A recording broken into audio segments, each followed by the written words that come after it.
Salem, Massachusetts is a town that feels trapped in time.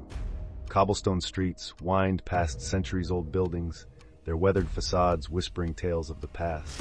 But beneath its quaint charm lies a darker legacy, one stained by fear, hysteria, and the lives of the innocent. Salem is synonymous with one of the most infamous chapters in American history, the Salem Witch Trials. These trials, fueled by paranoia and superstition, claimed the lives of 20 people and left an indelible mark on the collective psyche of a nation. Today, Salem's haunted reputation draws visitors from around the world, but its ghosts are more than just stories. They are echoes of the horrors that unfolded here over 300 years ago. The year was 1692, and Salem was a small Puritan settlement. Life was harsh, dictated by rigid religious doctrine and an unrelenting fear of the unknown. The Puritans believed in a world divided between good and evil, with the devil constantly lurking, waiting to corrupt the faithful. In such an environment, accusations of witchcraft were not uncommon, but what happened in Salem was unlike anything the colonies had ever seen. It began innocuously enough. Two young girls, Betty Paris and Abigail Williams, began exhibiting strange behavior, convulsing, contorting their bodies, and speaking in tongues. The town's minister, Reverend Samuel Paris, was quick to label their affliction as the work of the devil. The girls, pressured to name their tormentors, pointed fingers at three women: Tituba, a Caribbean slave; Sarah Good, a homeless beggar; and Sarah Osborne, an elderly widow. The accusations sparked a wildfire of hysteria, and soon the entire town was consumed by fear. The trials that followed were a grotesque mockery of justice. The accused were presumed guilty and subjected to brutal interrogations. Spectral evidence, testimony based on visions or dreams, was admissible in court. This turned the proceedings into a theater of absurdity. The accused often confessed under duress, hoping to save their lives, but their confessions only fueled the hysteria. As more and more people were accused, the net widened to include respected members of the community. No one was safe. The executions were grim.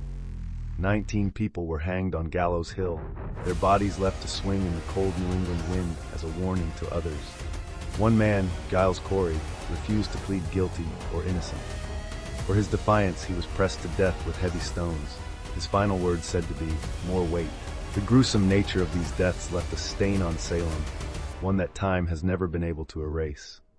The aftermath of the trials brought no solace. The families of the accused were ostracized, their property confiscated, their names forever tarnished. The community was left to grapple with the enormity of what it had done.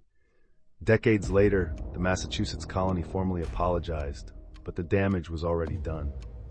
The ghosts of Salem had been born, and they would never rest. Today, Salem is a place where history and the supernatural collide. Many of the sites associated with the trials are said to be haunted. The old Burying Point Cemetery, one of the oldest graveyards in America, is a place of eerie stillness. Visitors often report seeing shadowy figures and hearing whispers in the night. Some claim to feel an oppressive presence, as if the weight of the past still lingers in the air. The Joshua Ward House, a stately brick mansion built on the site of Sheriff George Corwin's home, is another hotspot for paranormal activity. Corwin, known as the Strangler, played a key role in the trials. His cruel methods earned him a dark reputation. Visitors to the house have reported feeling choked, as if unseen hands were gripping their throats. Others have captured ghostly images in photographs, blurred faces, and shadowy forms. Gallows Hill, the site of the executions, is perhaps the most haunted place in Salem. Though the exact location of the gallows remains uncertain, the hill itself is shrouded in an aura of unease. Late at night, some claim to hear the creak of rope or the faint sound of footsteps. Others have seen ghostly figures standing silently in the darkness, their faces etched with sorrow. Even the Salem Witch Museum, a popular tourist attraction, is not immune to ghostly phenomena. Staff members have reported unexplained cold spots and the feeling of being watched. Some believe the spirits of the accused linger here, drawn to the stories being told about their tragic fates. But the hauntings in Salem are more than just ghost stories. They are a reminder of the consequences of fear and intolerance. The spirits that roam its streets and buildings are not malevolent. They are the echoes of lives cut short, voices silenced too soon. They serve as a chilling testament to the dangers of hysteria and the importance of compassion and reason. Salem's modern identity is deeply intertwined with its haunted past. Every October, the town transforms into a hub of Halloween festivities, drawing thousands of visitors eager to explore its dark history. The streets come alive with costumed revelers, psychic readings, and ghost tours. But beneath the carnival-like atmosphere lies a deeper, more somber truth.